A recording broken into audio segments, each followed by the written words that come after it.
나상민은 드디어 이번에는 이 김치 안성탕면에다가 딱 한 개 소주를 난 이번에는 한라산도 먹어보게 됐어. 아까 삼겹살과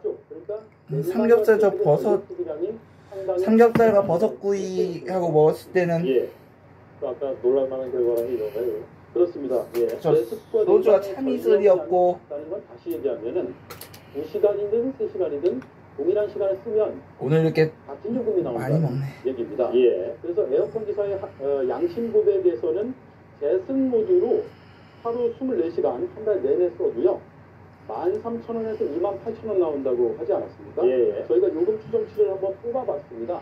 이건 저희가 계산한 겁니다. 예.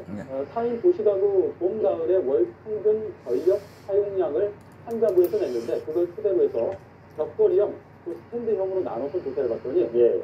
하루 종일 제습으로 해서 한 달 동안 돌렸더니 벽걸이형 42만 7천 원이나 어떻게 나오네요. 예. 스탠드형은 100만 원이 나왔습니다. 그러니까 한 달에 13,000원이라는 금액과는 상당히 거리가 멀고 무려 80배 차이까지도 났는데 예. 다른 변수를 고려하지 않고 이 변수만 저희가 기준으로 삼았다는 점을 말씀드리겠습니다. 예. 예. 근데 이거 뭐 그 조사한 건 좋은데 이것도 24시간 한 달 내내 푼 거잖아요. 물론 그렇습니다. 물론입니다. 일반 가정에서 그걸 24시간 다 쓸 일은 물론 없는 거고 그죠?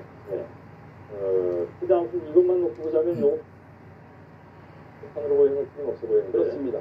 24시간 다 안 틀더라도 우리가 생각했던 것보다는 제습 기능으로 하더라도 굉장히 많은 전기 요금이 나온다는 건 맞는 얘기가 그렇습니다. 제습 기능이나 냉방 기능이나 요금은 거의 같다는 게 오늘의 핵심인데 예. 그 수치가 어떻게 나왔는지 제가 근거를 좀 보여드리겠습니다. 예. 전력 소비량과 24시간 하루 30일을 곱해서 여기 보면 518이라고 나오지 않습니까? 예. 518이 에어컨을 통해서 나온 전력의 소비량이고 그 앞에 342는 봄, 가을 평균 한 달 동안 쓰는 전력 사용량입니다. 그러니까 일반적으로 우리가 가정에 쓰는 전기 사용료에다가 에어컨 사용량을 더했더니 저 금액이 나온다는 거고요. 예. 아주 극단적으로 에어컨 사용량만을 계산했을 때도 한 달에 80만 원 정도 나옵니다. 예. 제습이라고 그렇게 안심하면 안 되겠군요. 저는 사실 집에서 에어컨을 할 때 제습으로 해서 물론 그게 볼 들어서라기보다는 예. 기왕이면 제습도 하는 게 좋지 않을까 해서 생각하긴 합니다. 근데 돈은 똑같이 나온다 그런 얘기군요. 조심해야 될 것 같습니다. 근데 그 에어컨 제조사에서도 이건 인정을 합니까? 네, 그렇습니다. 그리고요. 에어컨 기사 양심 고백이라는 게 그래서 믿을 게 못 되는데 예. 냉방과 제습의 기능에 왜 차이가 나느냐, 전력 소비량의 차이가 왜 나지 않느냐를 봤는데 예. 그 원리가 같았기 때문입니다. 냉각제가 액체로 바뀌었다가 기체로 바뀌는 과정에서 찬바람이 나오는데 예. 냉방이나 제습이나 냉각 원리가 똑같았습니다. 그래서 똑같은 원리로 똑같이 가동하다 보니까 똑같은 전력이 소비되고 똑같은 요금이 나올 수밖에 없는 것이죠. 예. 저희가 취재 과정에서 에어컨 제조사 두 곳에 직접 확인을 했는데 오늘 오후에 답변이 왔습니다. 예. 이게 맞다. 그리고 양측의 금액이 거의 같은 것으로 보면 된다라는 답변을 드렸습니다. 양심 고백은 어디서 나온 건지 모르겠는데 아무튼 출근은 안 됐고요. 그러니까 그렇습니다. 그래서 오늘 확인할 수 있었던 거는 후텁지근한 날씨에 제습 기능을 하면 쾌적함은 더 얻을 수 있겠지만 예. 금액과 전력 사용 면에서는 무조건 도움이 되지는 않는다라는 게 오늘 팩트 체크에 알겠습니다. 오대현 기자였습니다. 수고했습니다.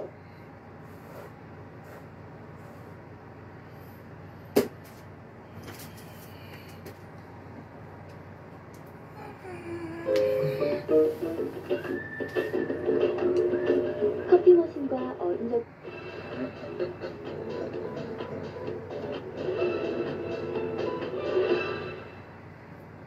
예, 전기요금에 대한 불만이 날씨만큼이나 뜨겁습니다. 누진제를 완화하자라는 데 듣지 않고 산업용 전기료를 올려야 한다. 대체 산업용 전기는 수십 년 동안 왜 이렇게 싸게 쓰느냐? 이런 오히려 그쪽에 누진제를 해야 되는 것이 아니냐 이런 얘기들이 많이 나오고 있고요. 40년간 들어본 기업들이 이제는 제값을 내라는 건데요.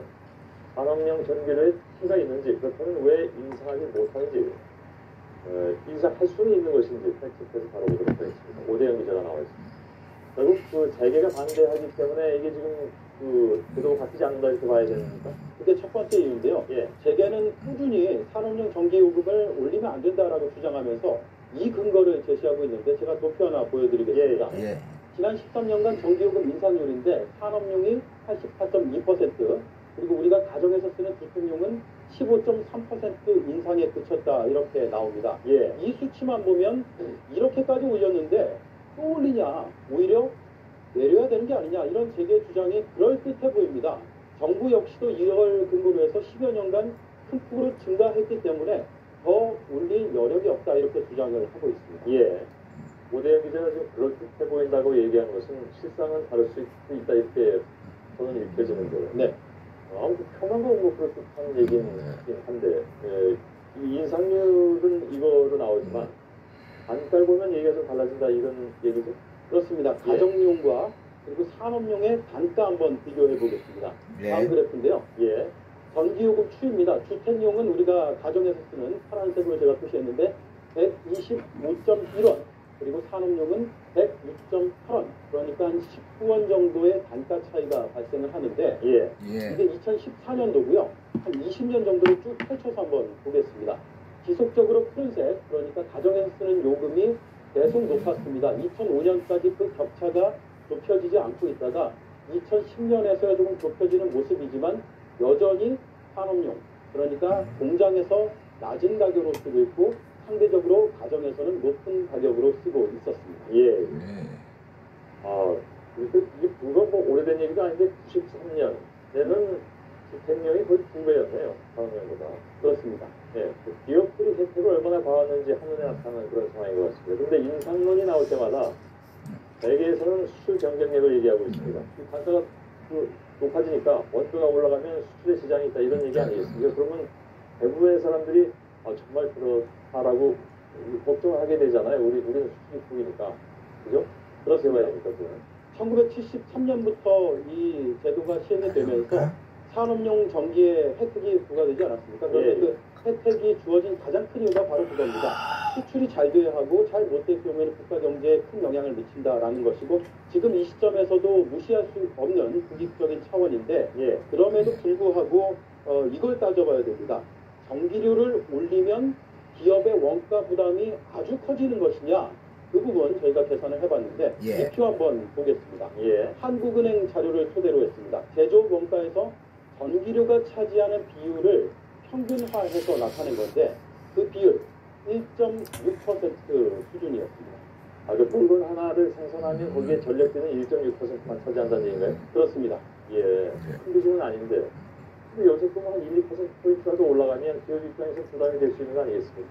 그렇죠. 그래서 전기료를 만약에 1%를 올릴 경우에는 어떤 결과가 나타나느냐, 저희가 시뮬레이션 결과 보여드릴 텐데요. 예. 산업용 전기요금이 1% 올랐을 때 기업의 원가 0.016% 증가했습니다. 예. 한국전력에서 계산한 자료입니다. 거의 뭐 차이가 없네요. 네. 그러면. 그렇습니다. 그리고 철강업을 비롯해서 전기를 많이 쓰는 업종, 1차 금속 업종에서는 0.0399% 증가하는 걸로 나타나서 전기료 인상이 뭔가 이 원가 부담에 결정적인 영향을 미친다, 이렇게 단정할 수는 예. 없는 수치가 나왔습니다. 예.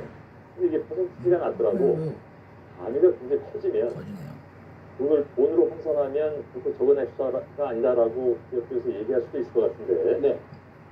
다만 그렇게 보더라도 0.016% 굉장히 좀 적은 숫자라서 기업 측의 주장에 그렇게 동의하고 싶지 않은 그런 상황이 되는데, 그렇다면 정부하고 재계는 그동안에 과장된 논리로 인상을 반대해왔던 것이냐? 그렇게 봐야 됩니까? 꼭 그렇게만은 볼 수 없습니다. 재계에서도 일린 주장을 해왔습니다. 바로 예. 원가 회수율이라는 개념을 밝혔는데요. 이게 100에 가까우면은 대체로 적정한 가격이다, 이렇게 보시면 됩니다. 예.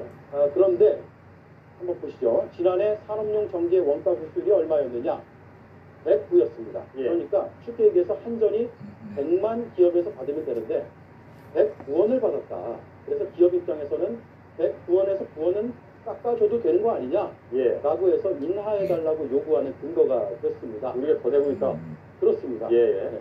그런데 이 역시도 이 수치만 보면 그렇게 해석할 수 있지만 추세로 보면 좀 다릅니다. 2010년, 12년, 13년에서 2014년 전까지는 대개 미치지 못하는 금액을 내왔습니다. 그러니까 적정 가격보다 낮은 금액을 내왔다는 건데 2004년부터 소폭 올랐다는 건 사실입니다. 그래서 최근 2년에야 상승한 건데요. 전문가는 이 수치에 대해서 이렇게 분석을 했습니다. 산업용에서 발생하는 적자를 주택용에서 사실 많이 겪었었는데 수십 년간 1, 2년간 산업용의 주택용에 비해서 좀 비싼 요금을 지불한다고 당장 무리나 해야 된다 이렇게 주장하는 건 좀 치사합니다. 치사하다 이런 표현이 나오네요. 다른 나라하고 비교해서 우리나라 전기비료가 아주 싼 편이라고 알려져 있는데 그러면 산업용 요금은 어떻습니까?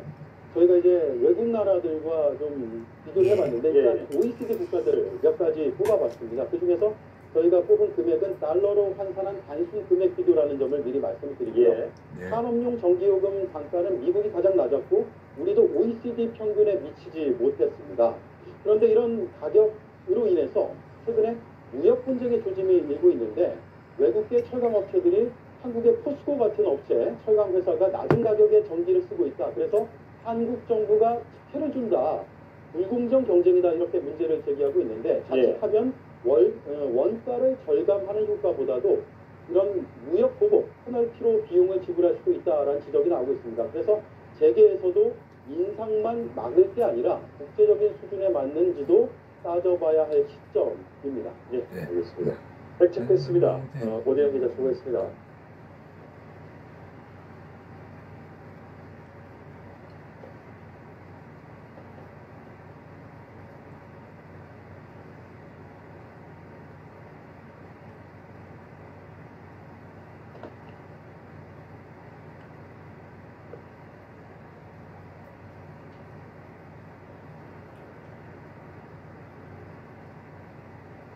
오늘도 폭염으로 인한 정전 사태가 속출했습니다. 차량 화재 소식도 또 전해졌습니다. 최유경 기자가 사건 상황을 종합했습니다.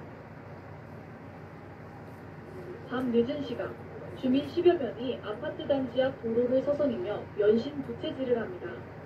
놀이터 벤치에 앉아 잠시 더위를 잊어보려고 하지만 절로 흘러내리는 땀은 어쩔 도리가 없습니다. 어젯밤 11시쯤 이 아파트 단지 250세대에 전력 공급이 중단됐습니다. 지금 집에 공기도 안 들어가고 도저히 깜빡해서 잠을 잘 수는 없었어. 너무 더우니까 차에 에어컨을 틀고 안에서 그냥 텔레비를 보고 있어. 30년 넘은 낡은 변압기, 임시 방편으로 외부 변압기를 증설했지만 열대야의 전력 사용이 늘자 결국 다시 전기가 끊긴 겁니다. 어젯밤 9시 10분쯤 대구 파우동의 한 아파트 단지에서도 정전이 발생했습니다. 600여 가구에 2시간 동안 전기 공급이 끊겨 무더위 속에서 주민들이 큰 불편을 겪었습니다. 어제 오후 6시 10분쯤엔 대전 중리동 한밭대로에서 61살 이모 씨가 몰던 승용차에 엔진 과열로 추정되는 불이 났습니다. 이 사고로 차가 완전히 불탔지만 이 씨는 무사히 대피했습니다. KBS 뉴스 최유경입니다.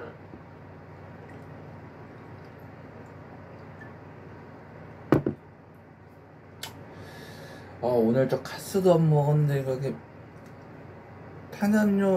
탄산수준 그러니까 탄산음료 같이 먹을 때도 이렇게 조금 이렇게 천천히 조심조심 들이키니까 이거 막 꾸룩꾸룩거리지도 않았어.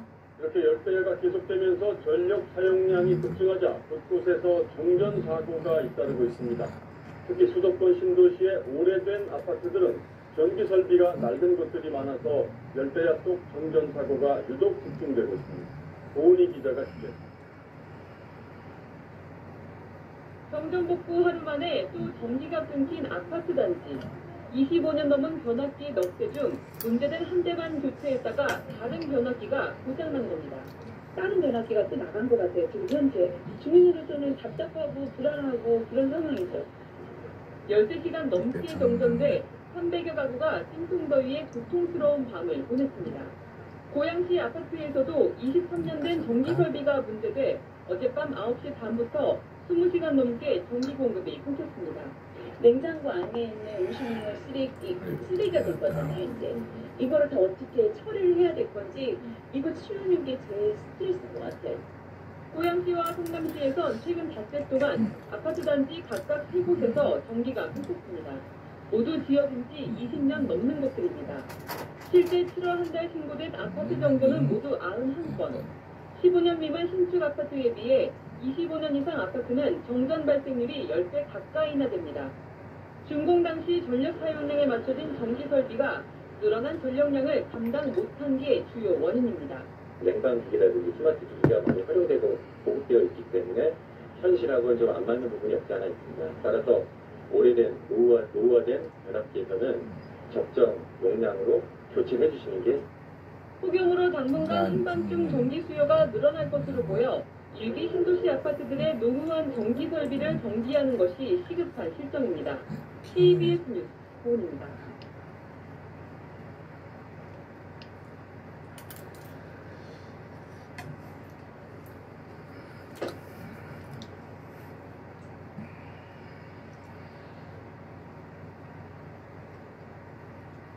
반대가 라면 먹는 거 처음 봐? 처음 보면 지금. 어젯밤 서울과 경기 지역에는 많은 비가 내렸습니다. 일부 지역에서는 난대와 강한 바람으로 인해 전기 공급이 중단돼 주민들이 불편을 겪고 있습니다. 이덕현 기자. 오늘 새벽 경기도 안산시 월피도 주택들이 온통 어둠에 쌓여 있습니다.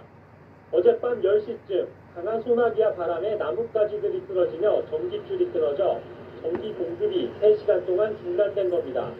그때 딱 걸리면서 이때가 나갔다가 다시 들어왔다가 다시 돌아갔다.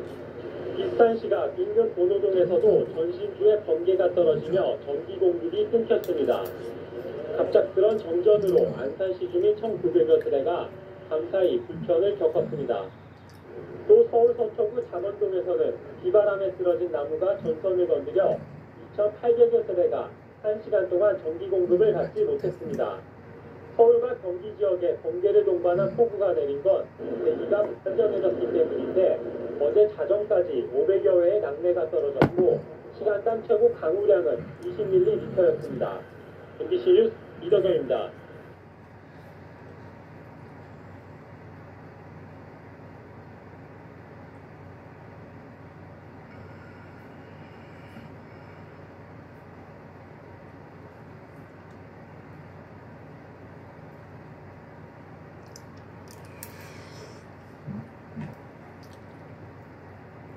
어젯밤부터 오늘 오전까지 거센 비바람이 불며 전국 곳곳에 피해 신고가 잇따랐습니다.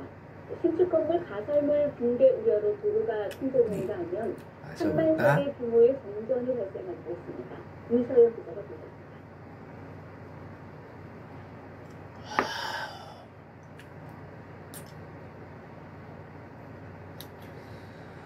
어쨌든 오늘 아침, 점심, 저녁 이렇게 전부 되게 안주와 함께 술 먹었으니 됐다.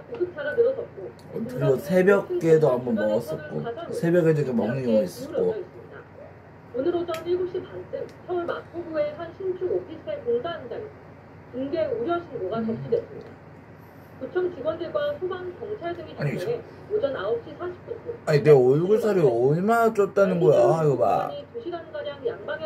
별로 안 쪘네.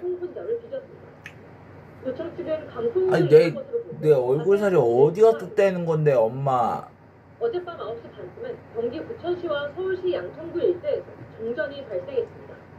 저희 애기가 있어가지고 냉장고 같은 경우는 이제 그 원료물이 있으니까 부천 변전소 송전선로에 약 37초간 이상이 생기면서 두 지역 3만 180세대 가량의 전기 공급이 끊긴 겁니다. 복구 작업은 밤 11시쯤 완료됐지만 부천에선 한대 아파트 등 주택 4곳의 엘리베이터, 주민 총 17명이 갇혀 구조 작업이 이뤄졌습니다. 한전 측은 갑작스런 강풍과 폭우가 영향을 미쳤는지 등을 포함해 원인을 조사 중입니다. 수도권 곳곳에선 새벽 시간 비바람 피해가 잇따랐습니다. 경기 의정부시에선 강풍에 가로등이 넘어지고 지붕 패널이 날아가 차량을 덮치는가 하면 수원시에선 도로가 150m가량 침수돼 소방당국이 배수 작업을 벌였습니다. 기상청은 전국에 내일 오전까지 매우 강한 바람으로 피해가 예상된다며 시설물 파손과 낙하물로 인한 피해에 주의할 것을 당부했습니다. MBC 뉴스 우수아입니다.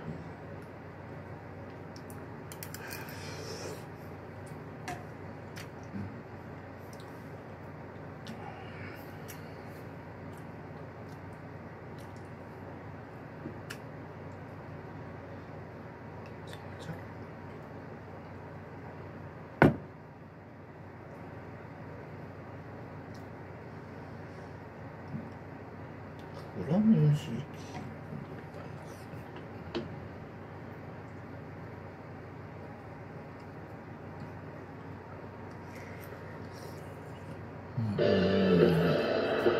인생이 무엇인가요? 하나뿐인 내 편, 하나은행.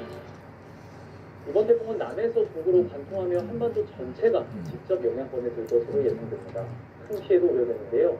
역대 어떤 태풍이 얼마나 많은 피해를 남겼는지 김민우 기자가 정리했습니다. 지난해 9월 경남 해안에 상륙한 슈퍼 태풍 흰남노. 11명이 죽고 나 상민이 이름을 따서 만약 나 상민이 이름을 땄다면 그 앞글자 상남노라는 이름이 생겼겠네. 태풍 이름을 쳤다면 흰남노였다면 내 이름을 앞에 땄다면 상남노 이런 이름이 됐을 거야. 태풍급이었다면. 기상 관측이 시작된 1904년 이후 하루 동안 가장 많이 내린 벌써 비였습니다. 끝이네. 도시는 물바다로 변했고 초속 50m가 넘는 강풍에 피해가 속출했습니다. 태풍 루사로 246명이 숨지거나 실종됐고 역대 가장 많은 5조 1천억 원의 재산 피해가 벌써 끝이 났네. 이렇게 해서 풍속으로만 보면 이듬해인 2003년 9월 태풍 매미가 가장 강력했습니다. 초속 60m의 기록적인 강풍에 수백 톤의 대형 크레인이 몇 자락처럼 뛰었습니다. 단 하루 만에 전국이 쑥대밭이됐고 4조 2천억 원의 재산 피해가 발생했습니다. 인명 피해로만 보면 1959년 한반도를 휩쓴 하라가 849명으로 해방 이후 가장 피해가 컸고 1972년에 발생한 베티도 550명이 숨지거나 실종되는 피해를 남겼습니다. MBC 뉴스 김민우입니다. 이번 태풍은 남에서 북으로 관통하며 한반도 전체를 직접 영향권에 줄 것으로 예상됩니다. 많은 비와 강풍을 동반하며 큰 피해가 있을 것으로 우려되는데요. 역대 어떤 태풍이 어떤 피해를 남겼었는지 김민우 기자가 한번 정리해봤습니다. 지난해 9월 경남 해안에 상륙한 슈퍼 태풍 흰남노. 11명이 숨지고 3명이 실종되는 피해를 남겼습니다. 특히 경북 포항에 한 아파트 지하 주차장이 침수되며 7명이 숨지는 참사가 발생했습니다. 가장 큰 비 피해를 남긴 태풍은 2002년 8월 한반도를 강타한 루사입니다. 강원도 강릉에 하루 800mm가 넘는 물폭탄이 쏟아졌습니다. 기상 관측이 시작된 1904년 이후 하루 동안 가장 많이 내린 비였습니다. 도시는 물바다로 변했고 초속 50m가 넘는 강풍에 피해가 속출했습니다. 태풍 루사로 246명이 숨지거나 실종됐고 역대 가장 많은 5조 1천억 원의 재산 피해가 났습니다. 풍속으로만 보면 이듬해인 2003년 9월 태풍 매미가 가장 강력했습니다. 초속 60m의 기록적인 강풍에 수백 톤의 대형 크레인이 몇 자락처럼 뛰었습니다. 단 하루 만에 전국이 쑥대밭이 됐고 4조 2천억 원의 재산 피해가 발생했습니다. 인명 피해로만 보면 1959년 한반도를 휩쓴 하라가 849명으로 해방 이후 가장 피해가 컸고 1972년에 발생한 베티도 550명이 숨지거나 실종되는 피해를 남겼습니다. MBC 뉴스 김민우입니다. 너무 좋다. 오늘 비록 이 옷들을 전부 다 이 옷들을 전부 유원지를 빠갖고 지금 빈판한테 몇 벌의 옷은 이 유원지 향이 빠졌을지 몰라도 상관없어. 이렇게 한 번씩은 내가 그래도 유원지를 피한 경우도 있잖아. 태풍은 2002년 8월 마지막 날 상륙했던 루사였습니다. 바람보다 비로 인한 피해가 더 컸습니다. 순간 최대 풍속은 초속 56.7m, 시속 204.1km로 역대 세 번째. 하지만 강릉에만 무려 870.5mm의 물폭탄을 쏟아부으며 기상 관측 이래 1일 최다 강수량을 기록하면서 2000년대 이후 최다인 246명의 인명 피해, 그리고 5조 원이 넘는 역대 가장 큰 재산 피해를 남겼습니다. 당시 전국의 66만 가구가 정전을 겪어야 했고 경부선 철도 일부가 물에 잠기기도 했습니다. 다음으로 큰 피해를 입혔던 태풍은 루사의 상처가 채 아물기도 전에 다음 해인 2003년 9월에 찾아온 매미입니다. 매미는 비보다 바람의 위력이 강했습니다. 이를 최다 강수량은 역대 6위였지만 순간 최대 풍속이 당시 풍속계의 산악터미널 풍속 60m로 역대 가장 강력한 바람을 동반했습니다. 볶음기 할 정도의 김치는 아니다 보니까 약간 좀 매콤한 맛이 있네. 맥없이 꼽혀나가고 선톤에 달하는 항만 크레인도 한 방에 쏟아질 만큼 위력이 대단했습니다. 추석 연휴 마지막 날 우리나라를 휩쓸고 지나간 매미의 영향으로 모두 119명이 숨졌고 역대 두 번째로 큰 4조 2천억 원의 재산 피해가 발생했습니다. 태풍의 위력을 결정하는 중심기압 기준으로는 1959년 발생한 태풍 타라가 역대 1위입니다. 중심기압 951.1헥토파스칼로 뭐 이게 조금씩 하얘지면 어떤가. 이 아래까지 하얘지지 않으면 됐지. 그럼 난 또 다시 스케일을 한번 내가 이 스케일을 제일 많이 받아본 사람이니까 한 번은 내가 혼자서 저렇게 병원 찾아가서 이렇게 스케일 받았을 때가 와. 혼자 왔냐고 하니까 이렇게 저 선생님들 있잖아요. 내가 기특했는지 요금도 무료였다고 했잖아. 혼자 찾아가면 또 어디든 만약에 혼자 찾아가는 가는 기회 있다면 혼자 찾는 이런 기회 있으면 또 내가 언제 또 이렇게 엄마 도움 대신 이렇게 기특한 하루를 보낼까 이런 생각이 들어. 그리고 이와 약간 하얘졌어도 이렇게 입었어도 막 이런 아까 좀 말한 이런 옷 입고 나 이렇게 이빨이 하얘져서 놀린 사람은 아무도 없었거든. 엄마 큰일 날 소리 하고 있어. 지난 2002년 무사가 246명으로 가장 인명 피해가 컸습니다. 재산 피해를 놓고 보면 무사가 5조 1,479억 원으로 가장 컸습니다. 1년 뒤 발생한 매미도 4조 원이 넘는 막대한 피해를 남겼습니다. 무사는 가장 많은 비를 뿌린 태풍으로도 기록됐습니다. 강릉 지역에 지난 2002년 8월 31일 단 하루 동안 무려 870.5mm라는 물 폭탄을 쏟아부었습니다. 가장 강한 바람은 매미가 몰고 왔습니다. 2003년 9월 10일 제주에서 순간 최대 풍속이 초속으로 60m가 관측됐습니다. 내가 내 이름을 두고 따졌다면 상미였겠네. 매미에서 내 이름이 상민이다 보니까 상미라는 이름도 붙였겠네. 태풍을 치자면. YTN 김종호입니다.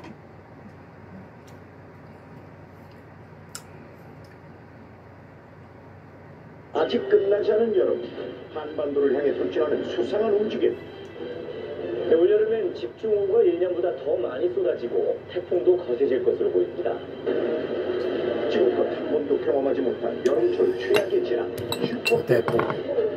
한순간 모든 것을 헐키고 사라지는 이 끔찍한 재앙이 현실로 닥쳐온다면 나 상민이가 사람을 기준으로 치자면 이게 엄청 스트레스가 좀 많이 쌓였을 때는 태풍을 치면 슈퍼 태풍 정도였겠네. 이 처참한 현장을 기억하십니까? 2003년 우리나라를 강타한 초대형 태풍 매미가 흩어지고 간 직후의 모습인데요. 당시 약 800개의 도로와 30개의 다리를 무너뜨렸을 정도로 파괴적이었을 뿐만 아니라 사망자 132명, 이재민 6만 1000명을 낸 우리나라 최악의 악몽으로 기억되고 있는데요. 이처럼 강력한 돌풍과 함께 집중호우, 해일을 동반하는 총체적 재난, 태풍.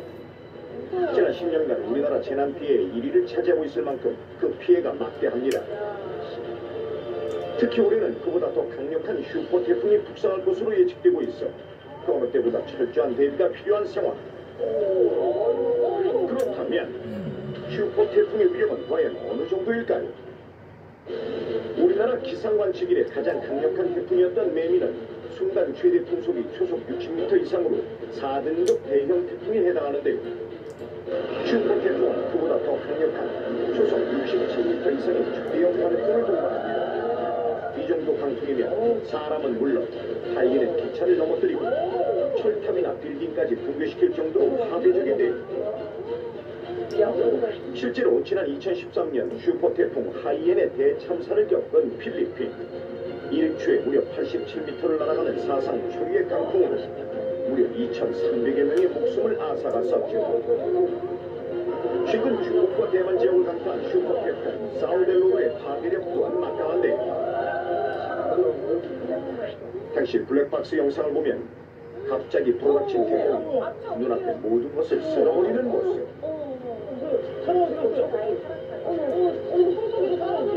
바로 앞에 있던 하얀색 자동차는 차취를 남기지 않고 사라져버렸습니다.